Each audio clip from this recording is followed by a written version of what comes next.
루카가 전한 거룩한 복음입니다. 주님 영광 받으소서. 그때 많은 군중이 예수님과 함께 길을 가는데 예수님께서 그들에게 돌아서서 이르셨다. 누구든지 나에게 오면서 자기 아버지와 어머니, 아내와 자녀, 형제와 자매, 심지어 자기 목숨까지 미워하지 않으면 내 제자가 될 수 없다. 누구든지 제 십자가를 짊어지고 내 뒤를 따라오지 않는 사람은 내 제자가 될 수 없다. 너희 가운데 누가 탑을 세우려고 하면 공사를 마칠 만한 경비가 있는지 먼저 앉아서 계산해 보지 않느냐. 그러지 않으면 기초만 놓은 채 마치지 못하여 보는 이마다 그를 비웃기 시작하며 저 사람은 세우는 일을 시작만 해놓고 마치지는 못하였군 할 것이다. 또 어떤 임금이 다른 임금과 싸우러 나가면 2만 명을 거느리고 자기에게 오는 그를 10,000명으로 맞설 수 있는지 먼저 앉아서 헤아려 보지 않겠느냐. 맞설 수 없겠으면 그 임금이 아직 멀리 있을 때에 사신을 보내어 평화협정을 청할 것이다. 이와 같이 너희 가운데에서 누구든지 자기 소유를 다 버리지 않는 사람은 내 제자가 될 수 없다. 주님의 말씀입니다. 그리스도님 찬미합니다. 찬미 예수님, 오늘 독서와 복음을 전반적으로 모을 수 있는 주제는 버림과 따름, 또는 반대로 따름과 버림, 이렇게 말씀드릴 수가 있겠습니다. 따라야 그 따름의 기준으로 버릴 수 있지 않겠는가. 그 따름의 첫 번째 제1독서에서 지혜서가 말하는 것은 당신께서 지혜를 주지 않으시고 그 높은 곳에서 당신의 거룩한 영을 보내지 않으시면 누가 당신의 뜻을 깨달을 수 있겠습니까? 모든 지혜와 모든 신앙의 시작은 하나님이 주신다는 겁니다. 그걸 따르면 돼요. 따름의 원칙을 제1독서는 얘기하고 있습니다. 주님께서 주신다. 하나님이 주신다. 지혜의 원천이신 분은 하나님이라는 것이고요. 그러면 어떤 걸 버릴까? 따르기 위해서, 잘 따르기 위해서 내가 버릴 것이 무엇인가는 오늘 바울 사도가 필레몬에게 보낸 편지에서 잘 나타나는데 바로 14절에 그 따름의 원칙을 잘 말씀하시는데 그대의 승낙 없이는 아무것도 하고 싶지 않았습니다. 그대의 선행이 강요가 아니라 자의로 이루어지게 하라는 것입니다. 하는 바울의 고백인데 바로 이것은 바로 예수님의 삶을 그대로 산 것을 얘기하죠. 오네시모가 바오로가 그 감옥에 있을 때 곁에 두고 싶었지만 필레몬에게 돌려보내면서 필레몬의 종이었던가 종. 근데 더 이상 종으로 생각하지 말고 사랑하는 형제로 생각해라. 이게 오늘 복음의 또 중요한 가치예요. 오늘 복음에 보면은 예수님께서 군중들과 함께 가시면서 그들에게 돌아서서 말씀하십니다. 누구든지 나에게 오면서 자기 아버지, 어머니, 아내, 자녀, 형제, 자매, 심지어 자기 목숨까지 미워하지 않으면 내 제자가 될 수 없다. 이것은 버림의 근거가 되는 말씀이에요. 버려라, 이거 버려라. 여기서는 버리라고 하는 것은 내팽개치라는 거 아닙니다. 이것은 무엇을 의미하냐면 결정적으로 미워한다는 말이 여러분 조금 강한 표현 아니냐 보겠지만 성경은요 그 의미의 가치가 상징적으로 드러나는데 나만 생각하지 마라 그겁니다. 다시 말하면 자기 목숨을 미워하라는 것은 내 식구들만 그렇게 살아가지 마라. 보면은 아버지, 어머니 너무 중요하지, 아내, 자녀 너무 중요한데 또 자기 자신 얼마나 중요한데 미워하잖아요. 여기서 미워하라는 말씀은 우리가 사는 인생 길에서 자신만 존재하지 않기를 초대합니다.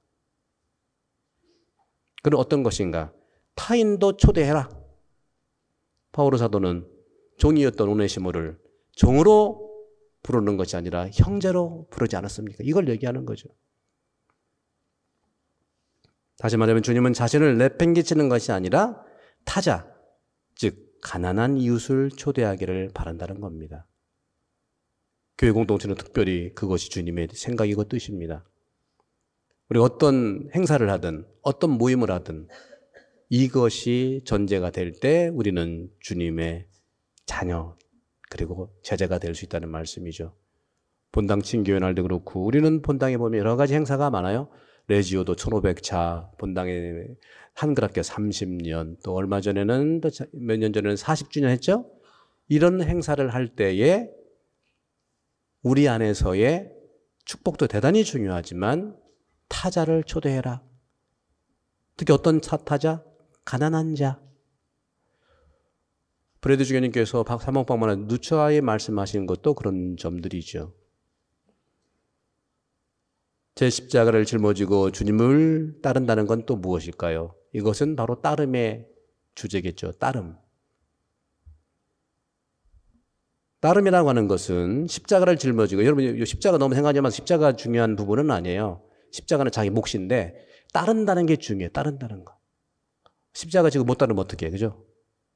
근데 따른다는 게 중요한데 그 따름의 길을 가기 위해서 어떤 근본적인 것을 스스로 자신에게 진지하게 묻고 바라보라는 겁니다. 관상하라는 거예요. 우리는 종종 주님을 따르고자 하면서도 소유한 물질을 어떻게 포기해야 할까를 생각합니다. 하지만 우리가 소유한 물질을 가지고도 주님의 부르심을 실행할 수 있는 길을 발견하면 돼요.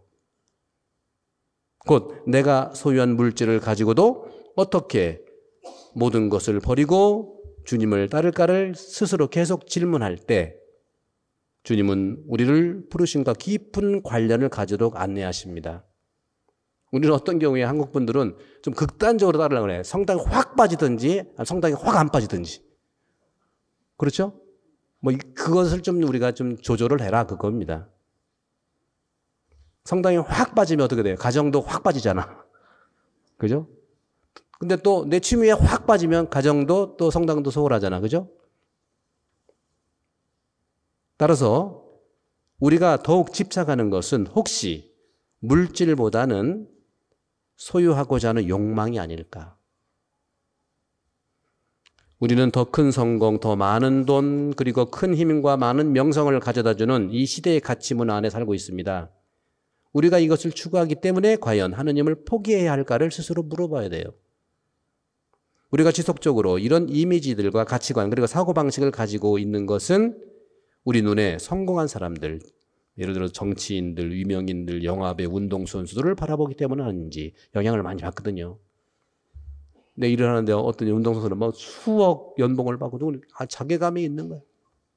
그게 기준이 될 수밖에 없어. 예수님 말씀이 들릴 수가 있어야죠. 예수님은 이상한 말만 하니까. 우리가 가족과 목숨까지 스스로 미워해야 예수님의 제자가 될 수 있다는 예수님 말씀이란 이 표현은 무척 강해 보이지만 우리가 생명 자체를 만들 수 없듯이 예수님께서 가족은 삶의 가장 중요한 지점이라는 것을 이해하도록 강조한 말씀이라고 생각합니다. 우리 한국 사람이 그러잖아요. 표현이 우리는 반대 표현이 많아요. 국이 뜨거운데 시원하다고 그래. 그것은 반대로 얘기하면서 더 맛의 가치를 높이는 거죠. 예수님 마찬가지예요. 미워해라. 이것이 바로 뭐냐? 문자 그대로가 아닙니다.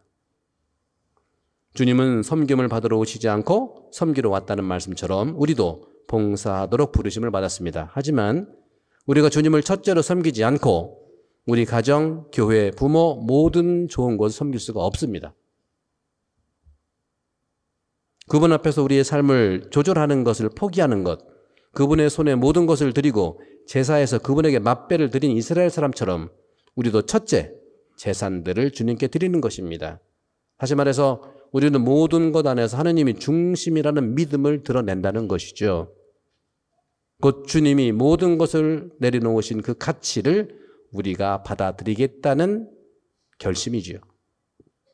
그런데 이를 위해 너무 두려워하지 마세요. 그분이 먼저 우리를 위해 버리셨고 그분이 먼저 우리를 위해 따르셨어요. 하느님의 뜻을 따르셨고 우리를 위해 자기 삶을 버렸어요. 주님의 시대와 이 시대의 문화가 매우 다르다는 점은 오늘날 사람들은 어떤 것도 내려놓지 않으려는 것 같아요. 더 챙겨라, 더 높이 올라가라, 더 성공해라. 이것을 오늘 주님께서 우리에게 묻고 계십니다. 중요한 주님의 말씀은 의식적으로 내가 선택하는 것을 내려놓으라는 것입니다. 하지만 이것도 너무 극단적 방식을 지향하라는 말씀이죠. 예를 들어서 주님을 따른다는 것은 항상 선택입니다. 선택이 있어요. 여러분 오늘도 축하식 하러 오셨지만 오늘은 선택 여지가 없지. 당연히 해야 되니까. 근데 평소에 다 선택이에요. 어떤 걸까요? 주의를 지킬 것인가? 나의 일을 할 것인가? 주님을 만날까? 친구를 만날까? 주님 안에서 휴식할까? 나의 취미로 휴식할까? 자비롭게 용서할까? 정의롭게 시시비비를 가려야 할까? 이처럼 우리는 종종 무엇을 선택해야 할지 많이 느끼고 곰곰이 생각합니다. 결론은 둘 다 하세요. 결론은 둘 다 하세요. 이것이 주님께서 바라시는 점입니다. 완벽하다는 것은 말할 수 없겠지만 이 부분을 좁혀나가는 거, 조절하는 거죠. 할 수 있어요. 특별히 오늘 세례를 받는 분들, 그리고 세례를 받은 여러분들, 우리가 생각할 수 있는 것은 다음과 같은 것이겠죠. 주님을 진심으로 따르고자 결심을 봉헌하면서도 세상 일과 친구 일들을 잃어버지는 않을까 염려합니다. 하지만 주님은 그런 것들이 요구하고 있는 그 값의 무게를 계산하고 제한다고 제한다. 오늘 중간에는 복음이 그거예요. 탑을 질 때 정말 잘 재산이 있는지, 질 수 있는 자금이 되는지 하고 져라. 10,000명인 군사가 있는데 20,000명이 쳐들어온다? 잘 계산해서 질 것 같으면 가서 화해를 청해라. 재야 돼요. 하느님의 일과 인간의 일을 같이 재야 돼요. 극단적이지 않아요. 하느님 것을 한다고 세상을 포기할 수 없고요. 세상을 깊숙이 들어간 하느님 포기할 수 없습니다. 어차피 우리는 두 개의 다를 해야 되는데 그 조절 능력이 예수님을 만나면 가능하다는 겁니다. 결론은 둘 다 하시기 바랍니다. 그리고 그 방법을 찾으시면 됩니다. 그 선택, 주님의 선택은 어떤 극단적 흑백 논리가 아닙니다. 누구든지 제 십자가를 짊어지고 내 뒤를 따라오지 않는 사람은 내 제자가 될 수 없다며 주님은 이렇게 버림과 따름의 영성을 제시하십니다. 이 버림의 영성은 자기를 버림으로써 자신을 찾고 가족을 미워하면서 참으로 가족을 사랑할 수 있고 나의 것을 버림으로써 나의 것을 얻을 수 있고 이렇게 버림과 따름의 영성은 욕망과 야망과 교만을 버리고 주님의 가난과 겸손과 사랑을 따르는 삶일 것입니다. 주님은 버림과 따름이 바로 당신의 삶이고 또 우리의 생활이 되도록 초대하십니다. 온전히 버린다는 것은 주님을 따르면서 시작하는 것입니다. 나의 강한 힘으로 불가능하다는 말씀이기 때문에 우리가 위로가 됩니다. 오늘 주님의 자녀가 되는 영사자 여러분들, 그리고 대부모 여러분들, 그리고 우리 모든 이미 세례를 받은 우리 모든 교용자매 여러분들, 주님의 가치는 어려운 것이 아닙니다. 서로 내가 할 수 있는 만큼 하면 됩니다. 좋은 거라고 누가 추천했을 때 감사히 듣고 내가 할 수 있는 것만 하시면 됩니다. 그런 자유로움 속에서 오로지 주님을 따라갈 수 있는 한 걸음 앞으로 가는 게 중요하죠. 제자리에 있어서 큰 고뇌하기보다는 한 걸음만, 오늘만 한 걸음, 내일도 한 걸음, 그 다음에 못하면 뒷걸음, 뭐 이러는 거예요. 그러다가 따지고 보면 진보가 될 수 있겠죠. 다시 한번 세례받는 모든 분들 그동안 6개월 이상, 시간적으로는 거의 10개월 동안 여러분들 이 여정에 잘 준비하셨고 모든 분들 또 도와주신 분들, 봉사자 여러분들, 또 주변의 모든 또 가족들, 또 구역반 모든 반장님, 구역장님들 대단히 감사드리고 오늘이 시작이니까 이 시작하는 오늘 신앙생활이 서로에게 도움이 될 수 있는 버림과 따름의 협력자가 되기를 간곡히 기도하고 부탁드리겠습니다.